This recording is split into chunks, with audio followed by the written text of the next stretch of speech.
That was Governor J.B. Pritzker Monday, signing what he says is the first in the nation law regulating AI over safety concerns. Could similar regulations be coming to a state near you? Welcome back to the States. I'm Greg Bishop. Now, last month, federal regulators ordered an overhaul of the nation's grid connection rules in an effort to fast-track power for artificial intelligence data centers and manufacturing plants, all as part of an effort to protect national security and economic interests. Now, the Center Square's Alton Wallace reports the directive included strict safeguards to shield U.S. ratepayers from rising electric costs. But there are concerns over artificial intelligence in Congress last month, the future of K-12 education as it relates to AI, and what could be done to preserve education at both the state and federal level. It's an ever-changing world. That was a discussion at the U.S. Subcommittee on Education and the American Family hearing earlier. Now, the Center Square reporter Christine Johnson reports Subcommittee Chairman Tommy Tuberville said that he and Ranking Member Lisa Blunt, they have taken steps to ensure protection of education with the innovation of AI through a letter they sent to the Government Accountability Office, asking them to begin an investigation on the effects that AI has on K-12 education. Now, legislators across the country, they also have been grappling with how to regulate artificial intelligence.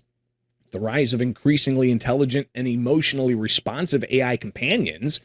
Pennsylvania members of the legislature advanced legislation to protect vulnerable children and adults from dangerous AI chat interactions. The Center Square reporter Julia Kramer, she reports that the proposed ban on nudification apps continues to garner bipartisan support as leaders across the state realize the immense danger that there could be that AI poses to children and adults. Now, aiming to prevent unhealthy attachments from developing in the first place, the bill would hold AI applications accountable to put safety guidelines and protocols in place. Again, Pennsylvania considering that legislation. They're also looking at regulating the increased presence of digital labels in major retailers and have the potential to allow AI-driven price algorithms to capitalize on shoppers' habits in ways most shoppers wouldn't even realize. On the jobs front, the Center Square's Voters' Voice poll recently found sentiments about AI and whether there are concerns that the technology will take jobs. And you can see the concerns of those who were polled, with 36% being very concerned and 34% being somewhat concerned. And that gives you a pretty large portion who are concerned about the possibility AI is going to impact employment. But there are other concerns that voters have around AI. 77% of those polled for the most recent Voters' Voice poll said that AI should be treated as a tool controlled by humans. Only 11% said AI systems should eventually be eligible for legal rights or personhood. In a separate question, 45% said there's too little government regulation on AI. Less than 1 in 4 said there's just the right amount of regulation. 13% said there's too much regulation. Now, in Illinois, Governor J.B. Pritzker said yesterday that since the federal government hasn't taken any steps, the legislature and the governor did take those steps. The potential for harmful model behavior and unintended algorithm jailbreaks.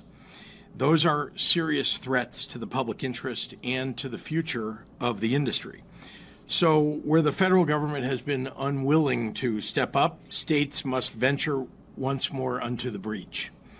We must protect our people from the dangers of AI while still harnessing the unique potential of the technology.